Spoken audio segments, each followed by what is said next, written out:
is your moment. Don't tell me how bad you want it. Prove to yourself how bad you want it. Don't let nothing stop you. Don't let nothing get in your way. Every day you wake up, every day you breathe, you should be improving yourself.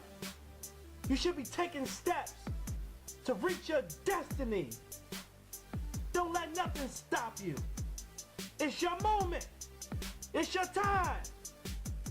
How bad do you want it? Do you? Let's go, let's go, let's go. This is your man Mike Bowens coming to you once again live and direct from Unleashing the Creativity Within You. In this message, I'm going to drop a bomb on somebody. This message is entitled, Keep Going and Don't Stop. Keep going and don't stop. Woo, dang, when I hear that, I'm thinking, I almost heard Michael Jackson. Don't stop till you get enough. Let me stop. Oh man, I just felt that. Woo, right? And so keep going and don't stop. I'm talking about oftentimes when things get hard, we have a tendency to quit. God ain't calling me to struggle. God ain't calling me to live like this. And what we don't understand is sometimes you could be doing something, but you're not doing it in the most effective way. Sometimes you could be doing something, but it could be done better. And you got to be open to readjusting what it is that you're doing. Because you might be on the right track, but you may be doing it in the wrong way. It could be a more effective way for you to be doing what you're doing. And then you'll start to see progress. But don't you give up. Don't you quit. I'm reminded of Thomas Edison, who was building a light bulb. Now, if that man would have quit, will we still be in the dark? Will we still be in the dark? Or would someone have came along after him and kept going? Can you imagine if Thomas Edison got to 750 the 50th try and be like, you know what? I tried this 750 times and it's still not working. So I think I'm gonna try something else because this is not working out for me.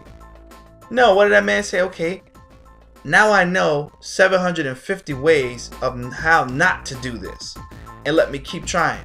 Can you imagine if he got to the 890th time and said, dang, I'm frustrated, I'm tired, I'm ready to quit, this is not working, and he gave up? Will we still be in the dark? Or would someone else have come along and tried to figure out how to create the light bulb? And can you imagine when he got to the 950th time and it still didn't work? His attitude, his mindset had to be, I won't stop until I succeed. When you get into anything, when you get into business, when you get into a marriage, when you get into a relationship, when you become a parent, when you say, okay, I'm going to get my body in shape, anything, you have to have the attitude that I will not stop until I succeed. You're going to go to God in prayer. You're going to ask Him to illuminate your mind, to give you the understanding as often as possible until He sends that thought to your mind, until He sends that into your spirit of how to accomplish what it is that you want to accomplish. See, it's not that your dreams are too big, it's that your grind doesn't match your belief. Your grind doesn't match what it is that you want out of life. And once you get to that point where you say, you know what, I'm going to keep working hard at this, just like the ant.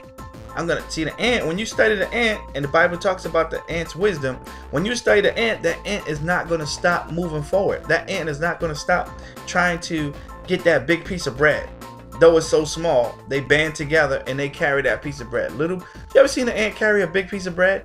And they just carry it little by little by little by little by little to wherever they're taking it? They could easily say, this bread is too big. We're not going to do this. We're not going to make it.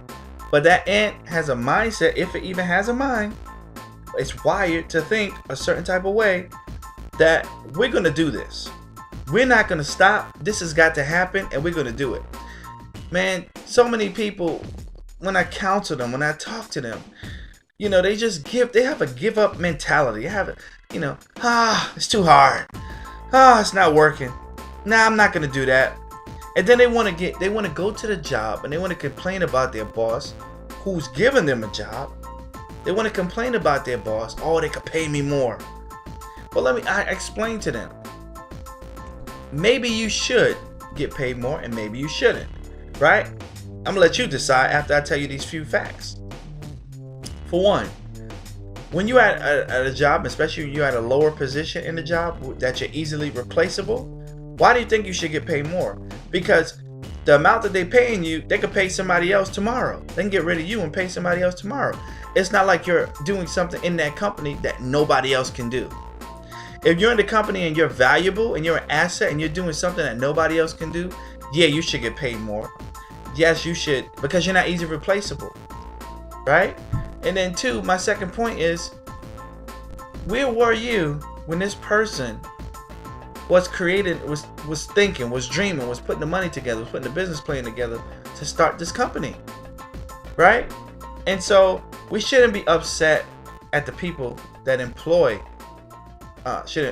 you, but you should learn from them, right? You should learn from them and say, okay, obviously they didn't quit on their dreams because it's in fruition, it's manifested, and I'm working in it, right? But you can take that into your own life and say, you know what, I'm gonna have my goals and my dreams, and I'm not gonna quit on God. I'm not gonna quit on myself, right? And if you have children, you got to understand that what you do today affects them tomorrow. They're watching you whether they say it or not. Sometimes my wife comes to me and says, you know what, our son says, you know, I love it when daddy's home, you know, he's so funny, or I see dad doing business, I want to be a businessman. Now, oftentimes he won't come and tell me some of these things. It's what he's observing, and he tells her, and then she tells me. Now, had I been a person who just feel like, you know what, it don't matter, he's not listening anyway, then I'll be missing it, because he's getting his identity, a lot of it, from me. My daughters are getting an identity, a lot of it, from me. They're watching what I do, they're watching how I carry on, they're watching how I treat their mother, and subconsciously they're saying, dang, I want a man that's like my dad, that's gonna bring mommy flowers, that's gonna love mommy, that's not gonna be fighting and arguing with mommy, that's gonna, you know, help out in the household, give us baths, give us a beautiful home to live in, teach us about God, read us the Bible, such and such, right? Am I perfect? No. But what I'm trying to say to you is that if I will quit on my marriage when there's times that my wife and I may have disagreements, if I would quit instead of saying, you know what, let's work through this, let's overcome this together, let's figure out better ways to communicate, then guess what? It's going to affect them in the future, and then they're going to have a quitting mentality. Once you start to quit in any area of life, I'm not talking about a job that's overbearing, you got to quit sometimes to go to something better, or a relationship that's beating you down, right? Somebody's abusing you, right? Constantly cheating on you. You know, you got to get out of that. But I'm talking about in life in general, that if you have a goal, you have a dream, and you constantly quit on that dream, then it's going to carry over to the next part of your life, right? I don't know why this is, but if you ever study a person who's been divorced multiple times, like 3 times or 2 times, many times, not everybody, but many times, they get divorced again. Because they're used to, they have a certain tolerance that they only can go up to, and they say, you know what, I'm done, I don't have to live like this, I'm moving on. As opposed to a person who sticks it out, who figures out better ways, and just keeps going, learning from their mistakes and getting better each time.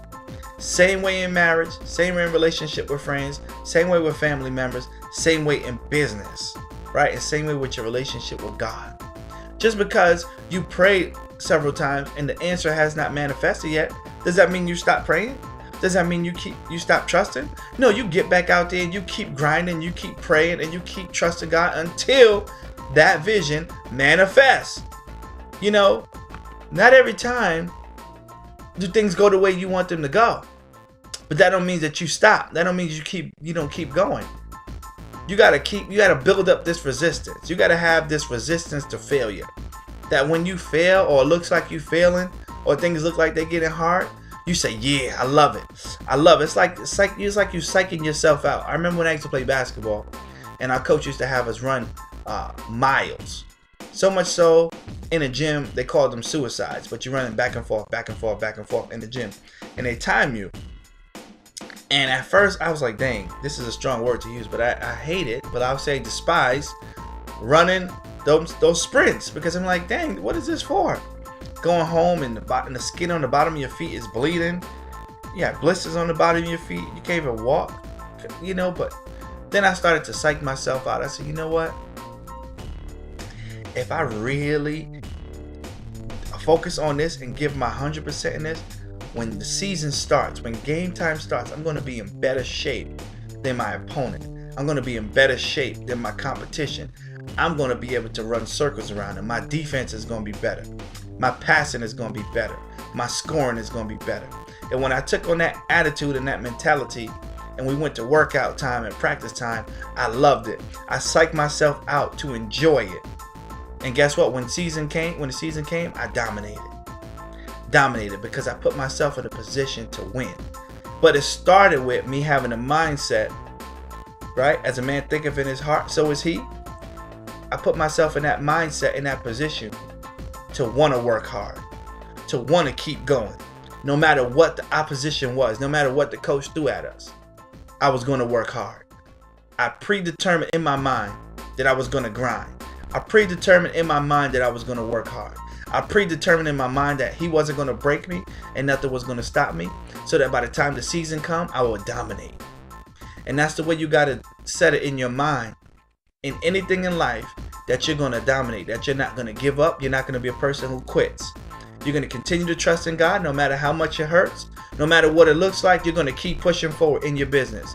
You're going to keep advertising even though nobody showed up at your doorstep yet. You're going to keep advertising even though nobody has called you yet. You're going to act as if until it manifests in your life, in Jesus' name. And when you got this type of mentality, you become unstoppable. I want to encourage somebody out there to keep grinding, keep moving forward, keep pushing, and don't quit, don't stop. Until next episode, this is your man, Mike Bowen, saying be blessed.